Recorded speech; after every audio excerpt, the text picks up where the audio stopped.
Good evening. We have to stop here for a moment. What Metka and Milena were saying right now in the film is actually true. We really planned to take their whole conversation into this performance. But this was impossible to do because the talk that they really had in this gallery was far too long that we could really include it in this performance. What they were actually talking about was a phenomenon that they call rest more or lessness.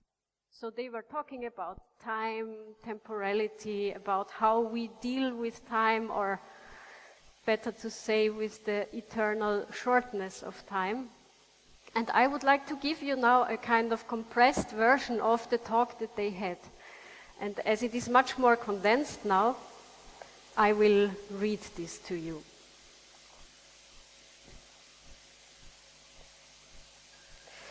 The phenomenon of rest more or lessness indicates the problems of the term restlessness in regard to contemporary modes of living and working. With the word restlessness, we usually express a state of unease and nervousness arising from an inability to stay still.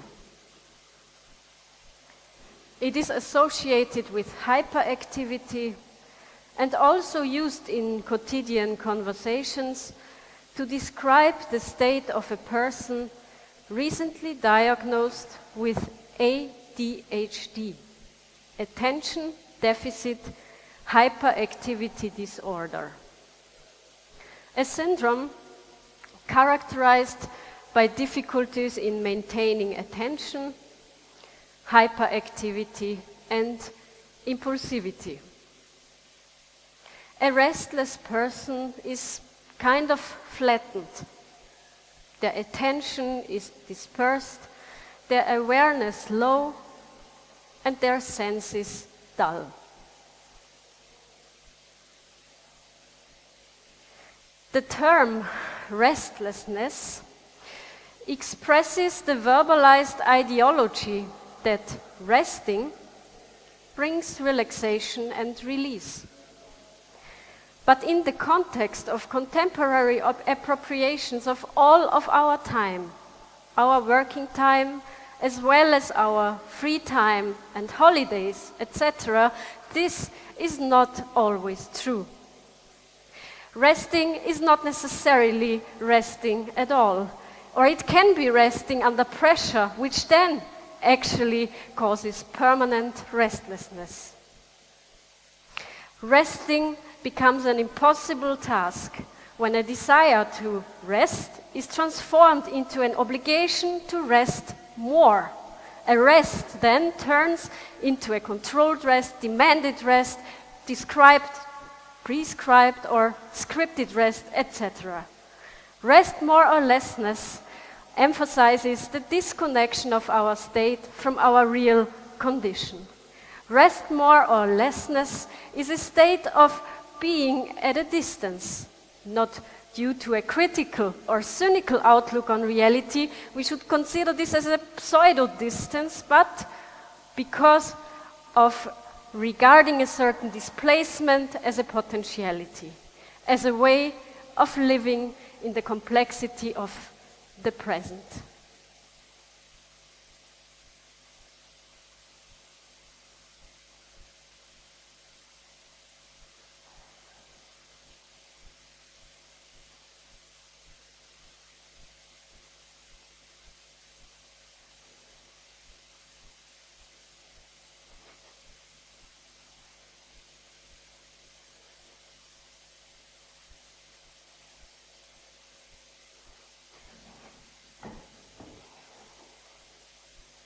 And as we are here already now, I actually want to immediately explain one more notion that will be important for the next scene in the film. And it is quite related to rest more or lessness. And this is the term batteriality. Of course, coming from the word battery, and also describing a way how we deal with time today. because quite often we behave as if our energy would be endlessly rechargeable, like a rechargeable battery. The notion materiality signifies a continuous movement without any regression or digression, an organization of movements that is a product of pure rationalization.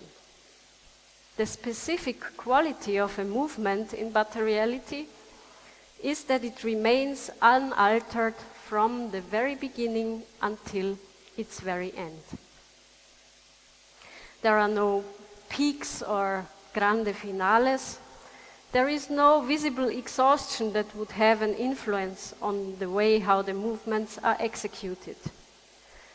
So, materiality goes hand in hand with a very specific mode of dramaturgy. And this mode is characterized by a linear structure and a completely monotonous rhythm that stays constant from the beginning until the end.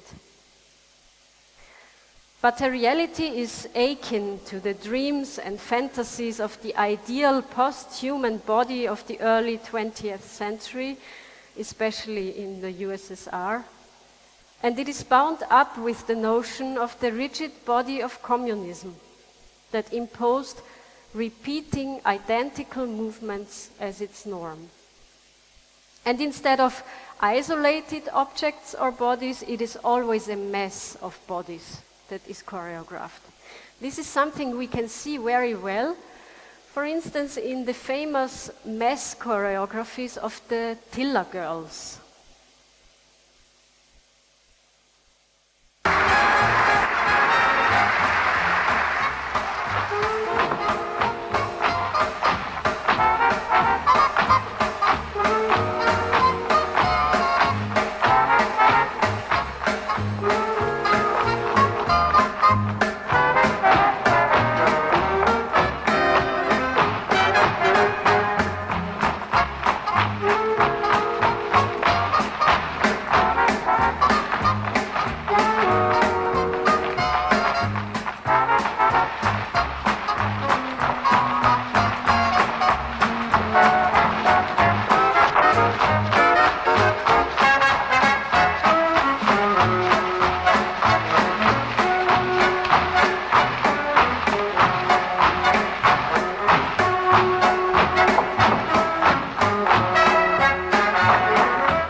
Kaj zdaj, ti greš na robotiko? Ivan, veš kaj, jaz bi ti pa kar dobro, da ga tako sigurno, ne, samo, a veš, ta hip se prenaša z glavno s paranjem, ne, ampak leukoza je pa, recimo, če bi se skupaj stip, a veš, pa če bi najdel kakšnega mucka, kiha, rečemo, ne.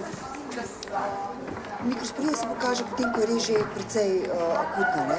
Pri moških je to manjša vrednost, pri otrocih, pri ženskih pa večja, se odpeha kože. Cepljenje za narkozo pa glede na to, da ga nimaš, da ne živijo on skozi noter, da je zaenkrat čez zunaj, pa pa bi verjetno hodil ven. Če mene vprašaš, nujno Ivan, no.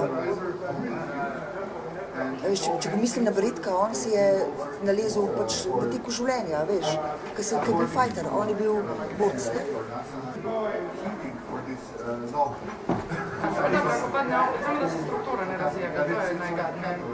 Ampak leukoza pa je problem, veš, kot to so fajteri, to se pretepajo in to se prenašajo prek sline, prek ran, veš, in zdaj, ko več Beretek pozunaj, več pa enkrat na leto za vsak slučaj. Res. Bo šel v fajter že, mislim, kad nagon. Ivan si veš, ko se bo začel govoriti nakrog, ti tebe bo strah, razumeš, prihajal bo vedno večji problem, vedno bolj razbit nazaj, ne? In vsi sem pač možnost, da veš, da daš karkoli, poleg tega, da lahko enkrat na dneva pač se poveča.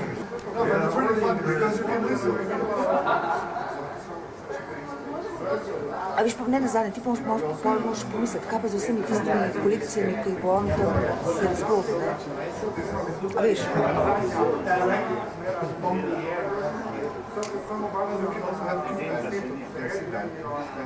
Ja.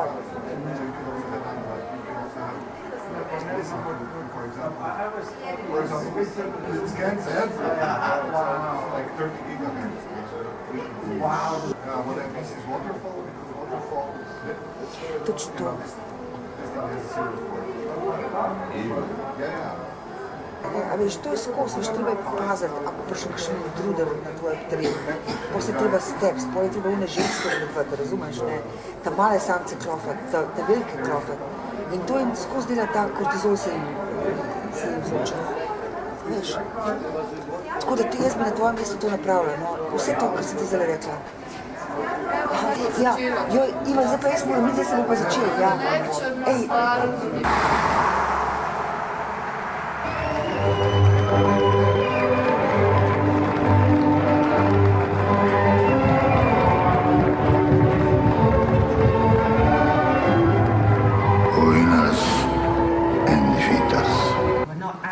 Under direct orders from Al-Qaeda, but we were inspired by an Islamist website. Complicated multiple choices, so labyrinthine. We lived in a never land of delusion in which our imagined existence could never match our reality. Let's say this very loud and clear. The higher the buildings, the lower the morals. We were closed-minded about open relationships. Overrated theory and practice of the American way. But this city of Houston, this state of Texas, this country of the United States was not built by those who waited and rested. Distinguished guests, ladies and gentlemen, I appreciate... Who told jokes with no conceivable punchline. The result of the cause is what is produced by something else. This fiscal crisis, this challenge that we have, is ever closer. And that's why we need to negotiate through this process and make certain that we come up with a solution, a real solution that will actually solve the problem. Weltorientierung, world orientation. We're spending $1 trillion more than what we take in. I am $25,462.26 in debt. You can't continue to do that. But reality, what is reality if not a fiction with truth value? There are no winners in this game. No victory need for you or anybody else. Okay, do you read me, KIBLIX, on the communications? KIBLIX, give me a short count. Come back to the ground of facts. Komm runter zum Boden der Tatsachen, like you say in German. Wirklichkeit, which is a German term for reality. Start the cameras, and our guardian angel will take care of you. In a series of escalating conflicts. We said, fuck it, let's start the diet tomorrow. It doesn't make any sense. Finally, I don't know. We kind of found now that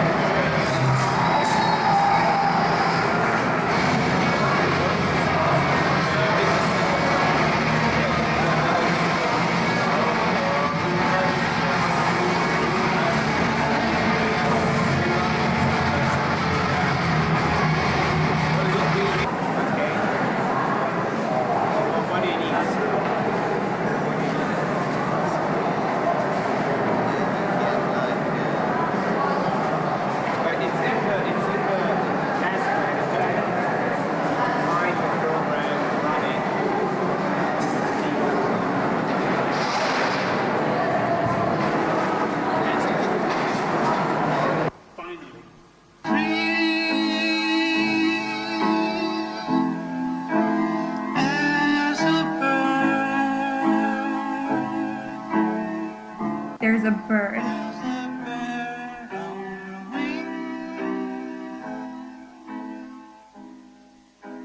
You are a bird. Did you know?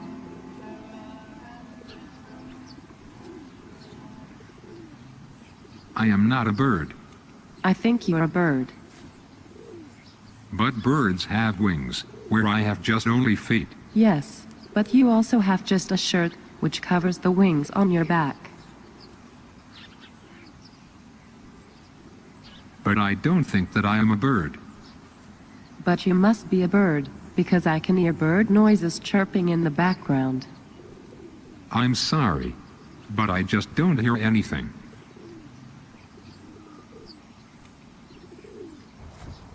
Well, that's because I said that you were a bird, not a dog. I have to get back to work now. I think you want to be free. I do not wish to be free. I am not a bird. I am a boy. Birds vomit into the mouths of small babies. But I'm... They also explode whenever they expel large amounts of rather unpleasant gas from out of their other ends that are not so pleasant. Now, see here. But the bird... I am not a bird. And... The birds are calling you. Get out of my sight.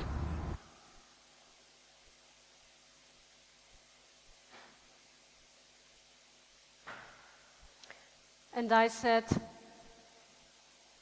you know how to whistle, don't you, Steve? You just put your lips together and blow.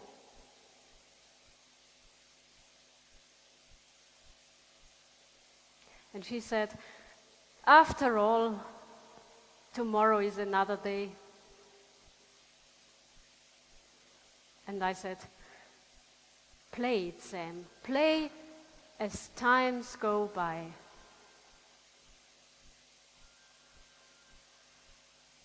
And she said, Toto, I've got the feeling that we are not in Kansas anymore. And I said, go ahead, make my day. And she said, you're talking to me? Well, I'm the only one here. Who the fuck do you think you're talking to? I'm going to make you an offer you can't refuse. Frankly, my dear, I don't give a damn. All right, Mr. DeMille, I'm ready for my close-up. And I said, what we have got here is failure to communicate.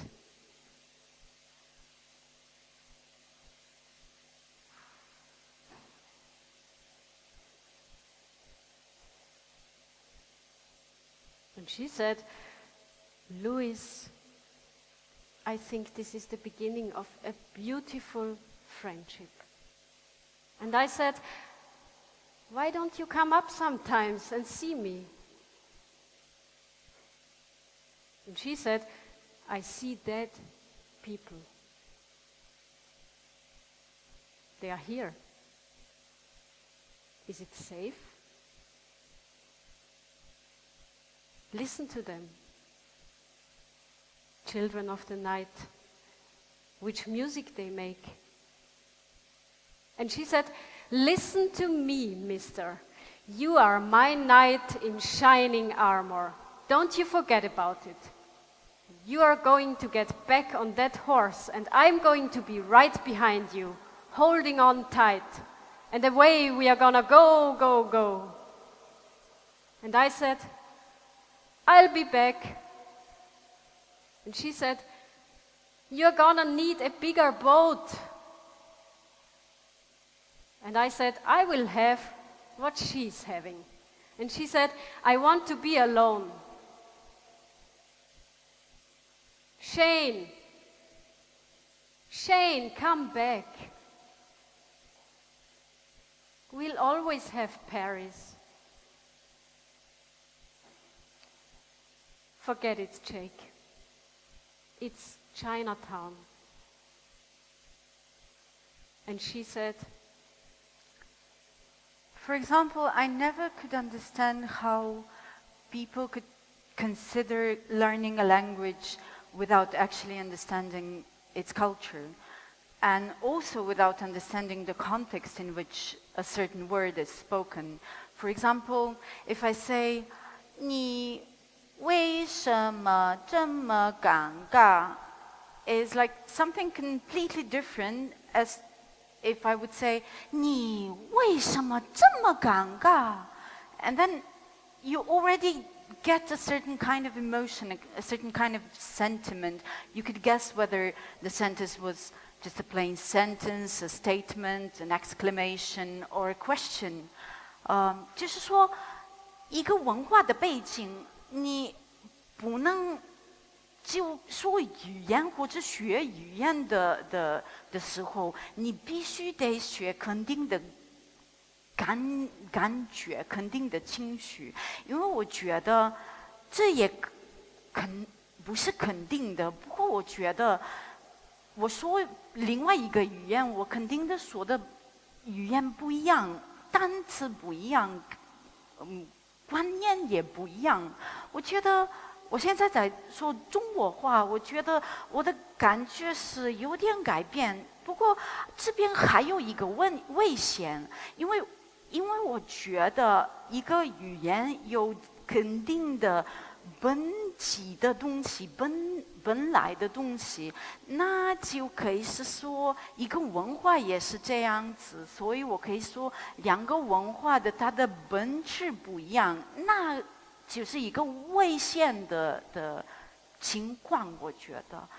And now it's very similar to if you close your eyes now, and then you start to see, like just right now, if you really close your eyes, and all the lights are just spotted into you, and it's not just like any light, because it's really strange for me how one would think that the hearing is the only sense that we cannot close ourselves from, you know, and we say, it's so easy, you close your eyes and you don't see the things anymore. But if the light is really strong enough, you begin to see just so much more. You see like this entire spectrum of mandalas, of splattering colors and just vivid, everlasting, fluid stuff. I mean, it's really, for me, it's really fascinating, you know.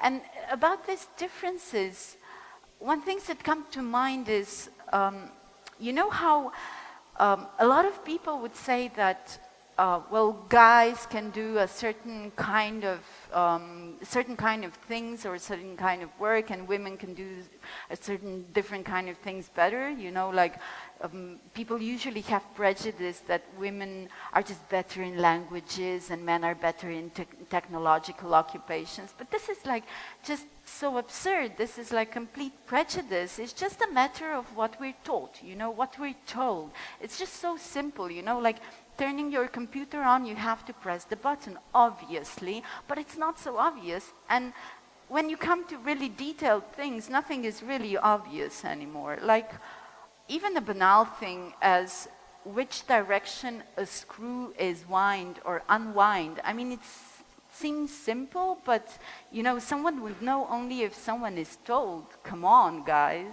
you know? This is actually when I realized that, in a way, we have constructed a two-class society in Europe.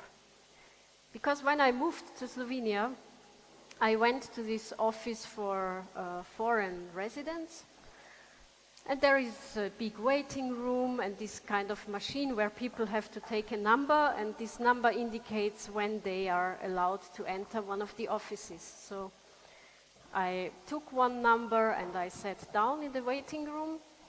But after a moment, I realized that on the very right side of the space, there was one door which was meant to be used only by EU citizens.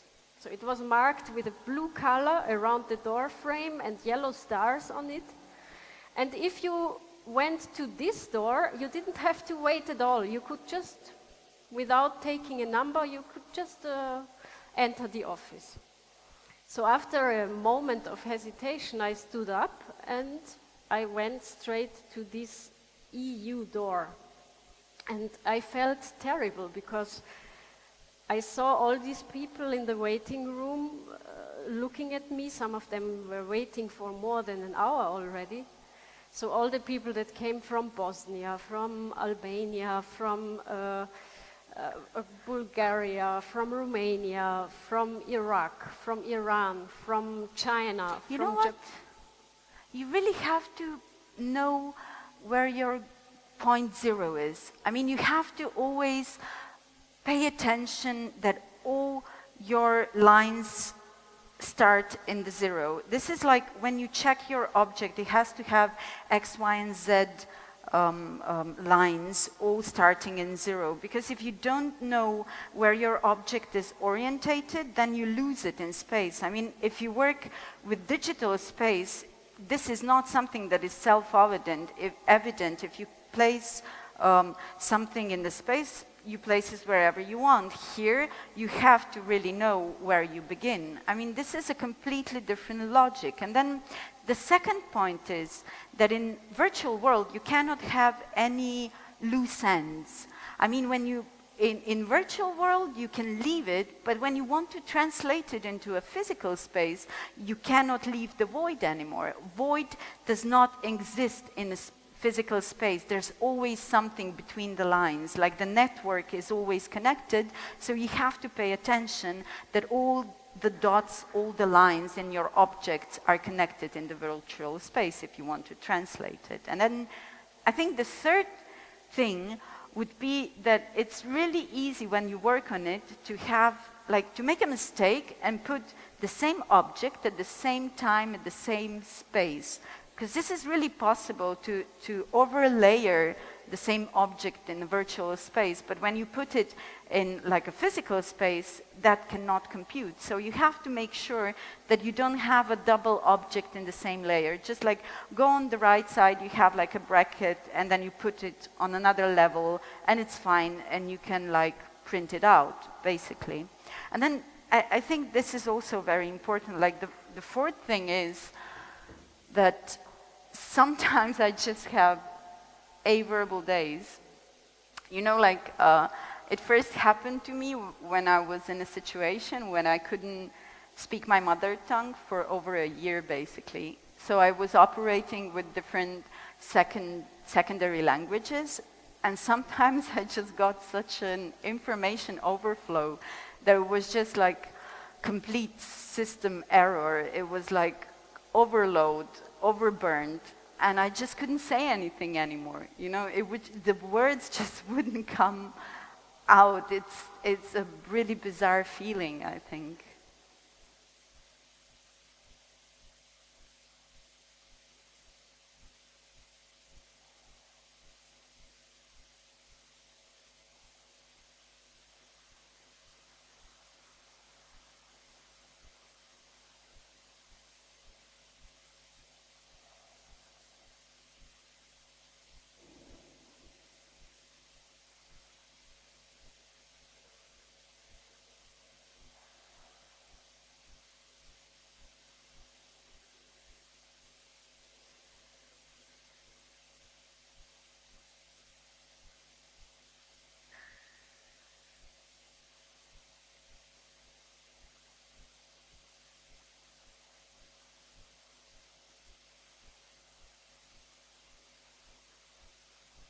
This is similar to Sandy Island. You know, this island east of Australia.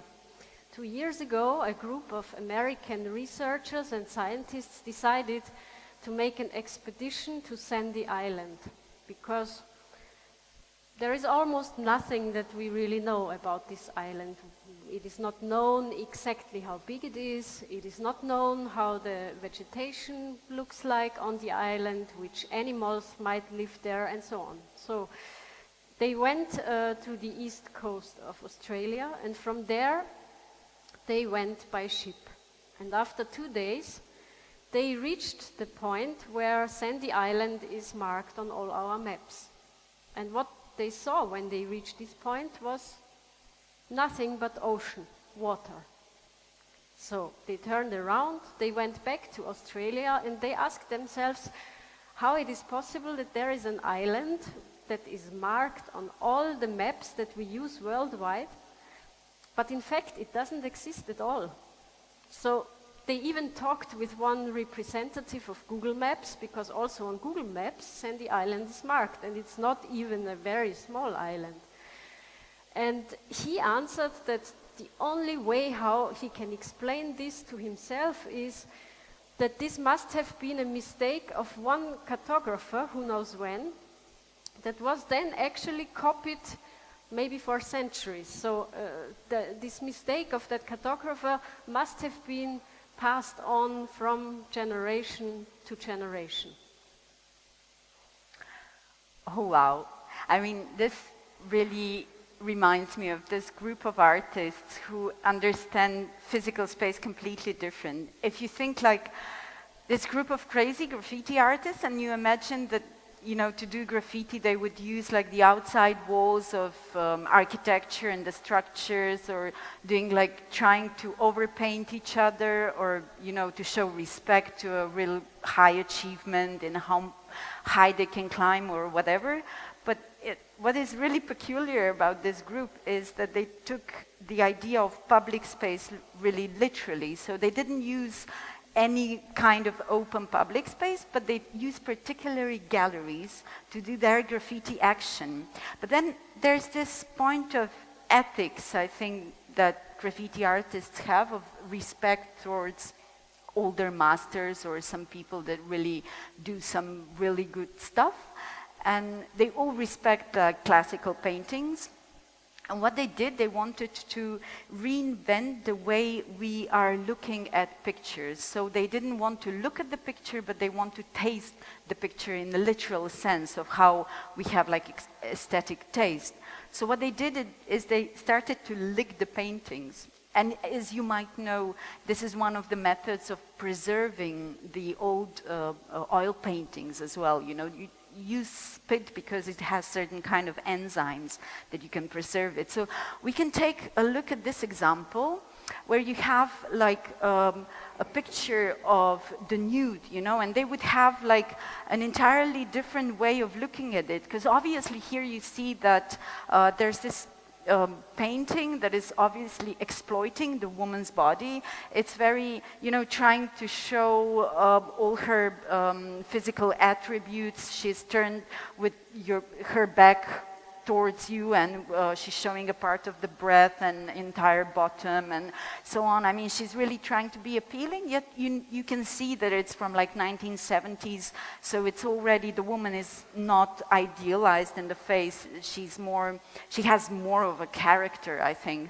But, you know, like, I think this is how they perceive it. If you look at this kind of painting, you give it a completely different kind of twist towards like the theory of feminism or any kind of thing. So I think it's best for us if we just look at how this looks like in a gallery.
does it make sense, still make sense, to address the human being as a subject? The invention of your own vocabulary, the invention of your own concept and idea, the texture of facts. Okay, this reality space. There's no second world. There's only this one world without exit. And we have, whatever we do, we have to do it here and now. It is up to myself to invent my own essence. First I exist and then I have to invent my own essence. We all experience every day. We all know that we don't control our life situations. We don't know where we come from. We don't know where we go. We don't know what the sense of all this might be. Yeah, this being theater we are living in. They simply ignore that facts are nothing but facts. To experience the limit of communication, the limit of language, the limit of the consistency of the Logos universe, what Sartre would have called the hole of freedom. There is a kind of break. They break a hole within the texture of facts. The territory that you overfly, you're still in contact with the territory you overfly, but you don't flee away from this territory, but you simply mark or you define a certain distance to this territory. Not to flee reality, but to intensify your relation to the reality space, to the texture of facts, by overflying it. There is a kind of gap between me and me, and this gap is simply nothing but the desert of freedom. You are free, and at the same time, you are totally taken into the necessity of a technological process which is far beyond your possibility of understanding. The conceptualization, the philosophical and political conceptualization of the net. And also, say, the advertising style, the ideology, the catchy sentences, all that atmosphere, ideological atmosphere which is surrounding the creation of the internet is based on this idea that the world is going out of control, out of human control, out of rational, political possibility of control, but this is the beginning of the new world. This is the beginning of a happy and rich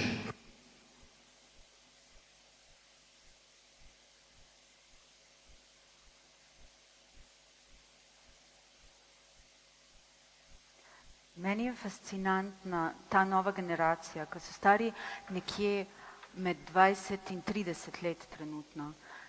Se mi zdi, da nekako nimajo potrebe po tem, da bi definirali zadeve, kot da nočejo omejiti nobenih terminov, nočejo se odločiti samo za eno stvar. Lahko dajo stvari skupaj, ki morda sploh ne grejo skupaj, pa se jim ne zdi to nič problematično, kot da bi vzeli stvari iz različnih kategorij, iz različnih časovnih obdobij, z različnimi koncepti in jih dali skupaj. In se mi zdi, da starejša generacija to dostikrat kritizira, predvsem te, ki so bolj strukturalisti in recimo iz 80-ih, želijo reči, da mladi ne razmislijo, nimajo nobene refleksije, kaj sploh dajo skupaj, ampak se mi zdi, da je tako, kot da bi odkrivali neke žive organizme, tako kot da bi dejansko živeli neko avtopoetiko, kjer stvari drugo porajajo, kjer so stvari vse, v neki taki mrežni logiki. To se mi zdi tako podobno, kot govori v drevesu življenja Maturana in kaj že on drugi teoretik. Thank you, that's great. Thank you. Well, and the village is a group of children looking like this at a point. The camera is on their face. A sort of absorption of the territory inside the map. The map is subsuming the territory and reconifying the territory according to rules that have nothing to do with the experience. The reframing of experience, this is strong. Ex perire. So ex means from. It's something that you tell and perire. Perire means to die. Learning to die. And dying by learning, by going through. Experience is going through life towards death. So you see how physical and how time-based is the human experience. That if you go in a street of Seoul, people are not looking the street, the signs, the buildings. They're looking at the map, mapping the attention, mapping many things, mapping the world, the physical world, extracting the knowledge and the desire and the expectations, where every molecule, every atom of cognitive work and of work in general, not only cognitive, is perpetually changing its location in the map of recombinant network. So,